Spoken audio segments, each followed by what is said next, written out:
Glory to Jesus Christ. I would like to share with you one experience of my friend, priest, pastor. He told me that one day a young man, a student of university, came over to the rectory. And he came with this request that he's searching help which would cause some kind of spiritual growth in his life. That young man, he felt that he needs something to do in his life to go from some kind of shallow faith to deeper faith. And the priest was very pleased because it is not very common and not usual. And he said, well, with pleasure. He said, well, I don't want to be your spiritual director, but I can help you. I can show you the way. So they talked. They talked about his life, how his spiritual life looks like. The priest wanted to know him. And he said, well, okay, let's start. And he said, if you really want to have deep spiritual life, you have to put some kind of order to your life. And he offered him simple rule for life. I recall this story because we have this rule for life in our bulletin, and it is our program for our parish. But he gave something similar to him based on what he heard, what came like clear areas which needs improvement. And when they went through this rule of life, which was very simple, nothing difficult, this young man, he said, it's too difficult. I am not sure if I am able to do this. And then priest told him, so then I'm sorry. I cannot help you. I cannot help you. Come back when you are ready. Because you have some kind of fantasy, some kind of illusion of some kind, but you really don't want to be a real Christian. And the young man, he left. Well, the priest, he couldn't tell details because there were always this discussion, some kind of concrete details are always covered by discretion. We are not talking about that. But the priest, he told me that, well, look, this is the product of this time. That there are so many false preachers, false teaching, not good books, which bring this illusion that Christian life is some kind of easygoing life, where we probably don't need to do anything but to have like full of joy and happiness and everything goes well. I said, this fairy tale, you can sell it well, but it doesn't work. And probably it is even our experience that we heard so many this suggestion how spiritual life should look like. And we said, this is not my experience. I don't have this joy from faith. I don't have this help from above. I don't feel this God's presence as it is described in the book or in some kind of false preaching I am listening. It doesn't work this way.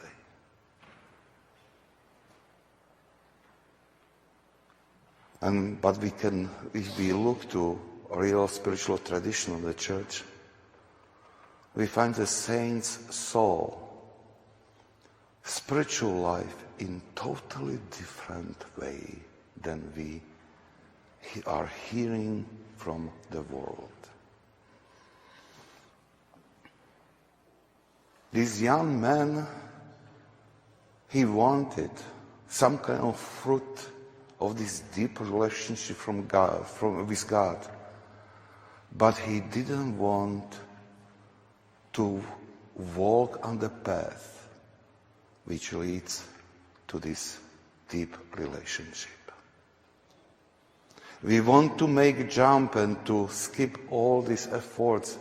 We have to do on our part and to take fruit which comes in the end of our spiritual efforts and labors. We want to taste virtues and this beautiful fruit of relationship with God without any change in our life. And it doesn't work this way. Saint Theophan the Recluse, when he teaches about raising of children, and when he comes to the age when children start to make own decisions, he says to parents that be aware, grace of baptism was active in child or children when they didn't use their mind, when they were not making their own decision, but once they started to make their own decision, this grace is not active until they don't want this grace to be active. The God's grace given through baptism is there, but it's in some kind of inactive form, waiting for our command to start to work in us. And this is something very important for us to know. Yes, God gives us His grace. He gives us His help for us to grow and to come to unity with Him. But He doesn't force. He doesn't force us do this or that. He says, this is my help. If you wish, you can use it. If you wish, this grace in you can become active and can transform your heart, your mind, whole your being. If you wish. And our way, how we live, causes that this grace is active in our life. Or we are losing this grace. And this is why teachers of spiritual life, they found out very quickly that if we want to keep this grace active, we have to have some kind of structure in our life, in every day. Structure which helps us to live God-pleasing life. Helps us to remind us God's will all time. And they say, well, you need this structure and you need then to do violence to yourself because you need to conquer this fallen nature in you which leads you and tries to take you away from God. You have to stand firm and some kind of this violence force your will to follow God's commandments. And they started to call this structure rule of life. There are a lot of details about that. But we chose some kind of simple structure as a basic thing for our parish. It is something like starting point. You know, that when we keep these rules which are in our bulletin, we have to realize that this is just the beginning. This is what we should start to keep in the beginning of our spiritual life. And then, through this, we can activate God's grace, which will help us to make step after step towards salvation.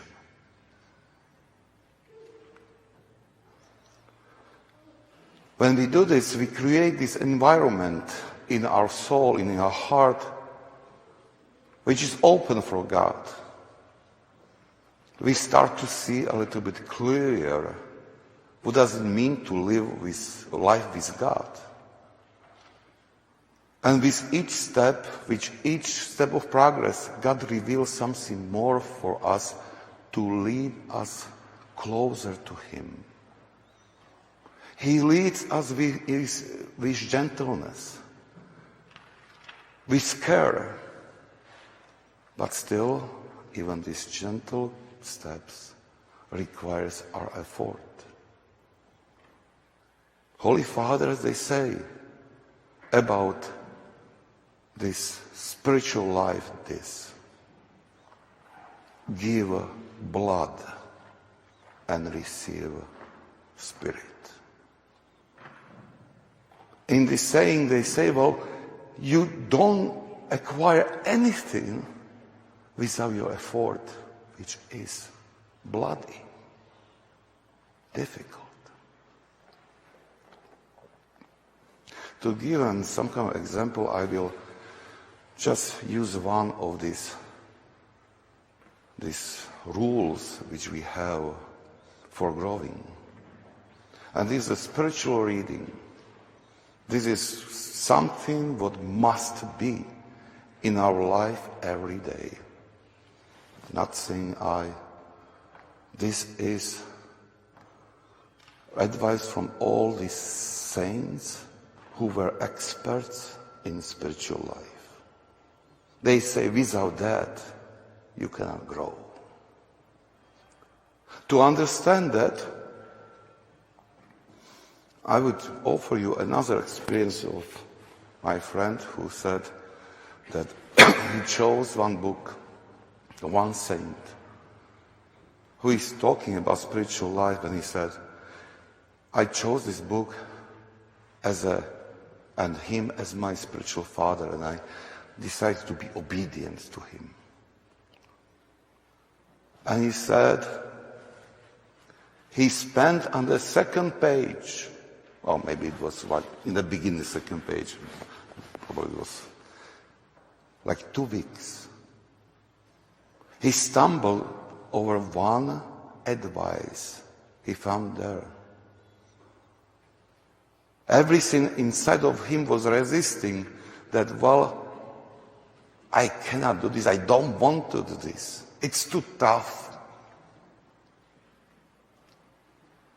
And then he asked himself to fix that, well, you promised yourself that you will be obedient to this saint, and you ask him to lead you to heaven, to holiness, so why are you resisting? So immediately after that, he started this practice that the saint was offering. And he said, his joy came to his soul.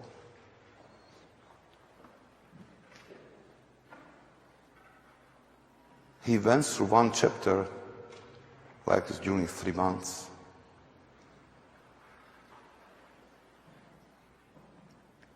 And he said only this one chapter caused a lot of changes in his life.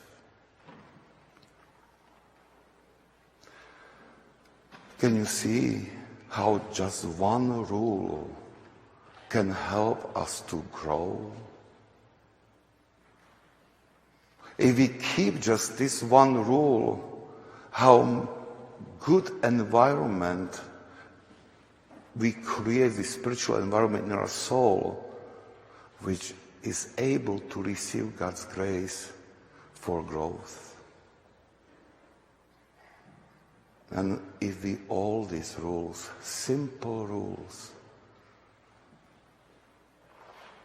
how much God's grace can work in us and transform us. But it depends on one important thing. If we want that or not. Maybe we are in reading that rule of life. We are in this position of the young man I was mentioning in the beginning, who came to priest and he wanted. He said, I want salvation, I want to grow, I want to have a real relationship with Christ. And when priest told him, well, those are first simple steps you need to do, it was too much for him, and he gave up and he left.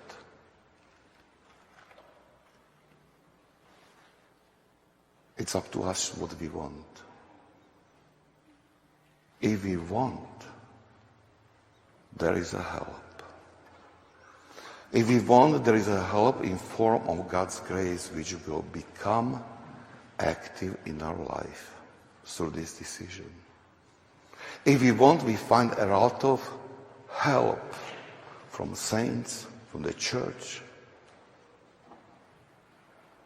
If we want, we find that God will send us people who will support us in this our way. If we want.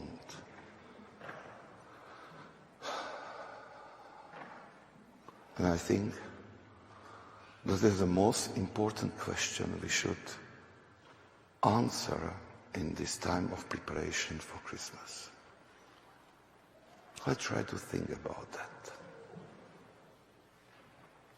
And let's try to make good decision. Amen.